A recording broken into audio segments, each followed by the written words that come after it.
What happens when the world no longer sees the United States as the leader of the free market? When policies that once aimed to strengthen American industry start shaking the very foundation of global trade? This week, a seismic shift in economic power has begun, and the world is reacting.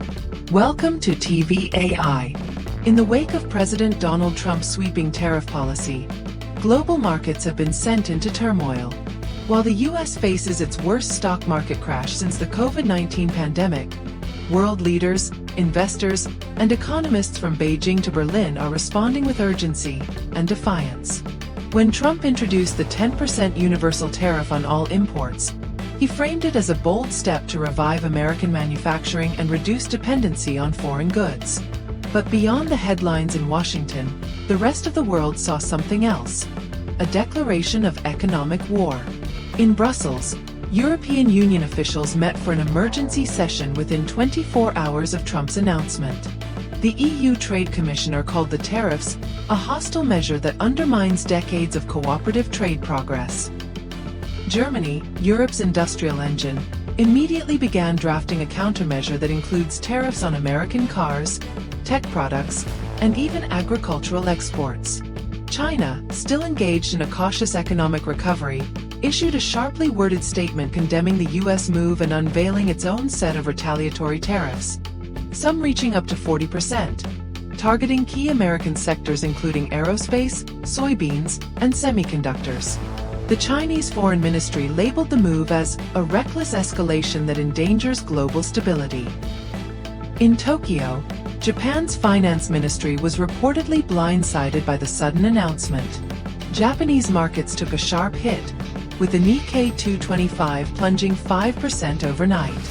In response, Prime Minister Fumio Kishida emphasized the need for strategic autonomy and promised greater investments in domestic resilience. India, one of America's emerging trade partners, has also taken a firm stance. New Delhi announced plans to halt several U.S. import approvals and is now leading calls within BRICS nations to form a united economic front against what it calls Western protectionism. Even traditionally neutral countries like Switzerland and Singapore expressed concern.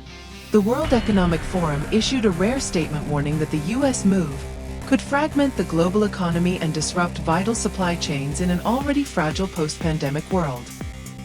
Latin America, often overlooked in the global trade chessboard, is also rethinking its position. Brazil and Argentina have both initiated new regional trade talks aimed at reducing reliance on the U.S. market. Mexico, despite being one of America's top trading partners under USMCA, has hinted it may renegotiate key terms if the tariffs aren't lifted within 90 days. The impact isn't limited to politics. On the ground, multinational corporations are scrambling. Apple has accelerated its shift of production to Vietnam and India. General Motors is reviewing the viability of continuing US-based production for foreign markets. Samsung and Toyota are reportedly pausing planned expansions in US facilities pending clarity. Foreign media have also shifted tone. The Financial Times dubbed the tariffs a catalyst for de-dollarization. Der Spiegel in Germany wrote, "The United States is turning its back on global order." China's Global Times declared, "America first becomes America alone." In the Middle East, Gulf states see the instability as a wake-up call. The UAE is investing billions into local manufacturing and ports that bypass US-controlled trade routes. Saudi Arabia is strengthening ties with China and Russia in trade agreements that exclude the US entirely. The effects have already rippled through financial systems. Global banks report rising demand for non-dollar denominated trade and commodity transactions.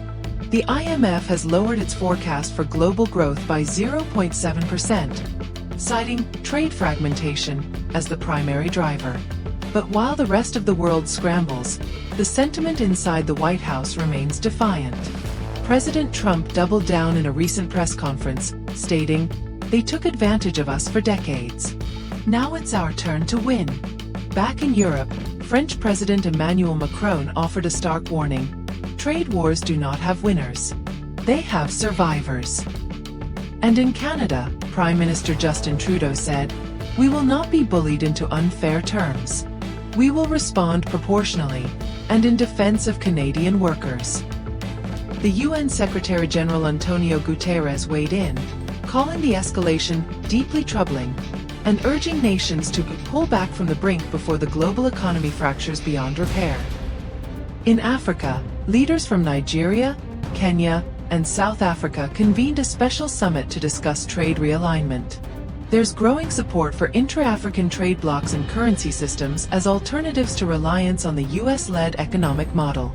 Some analysts argue this may be the beginning of a new economic order, one where regional trade agreements replace global institutions, and trust in the US as a stable partner erodes further. This perspective is gaining traction in global think tanks.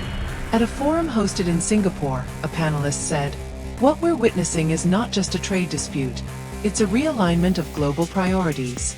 Nations are choosing resilience over dependence." The question now is whether the United States can sustain leadership in a world that no longer sees it as an anchor of economic cooperation, but as a volatile actor with unpredictable policies.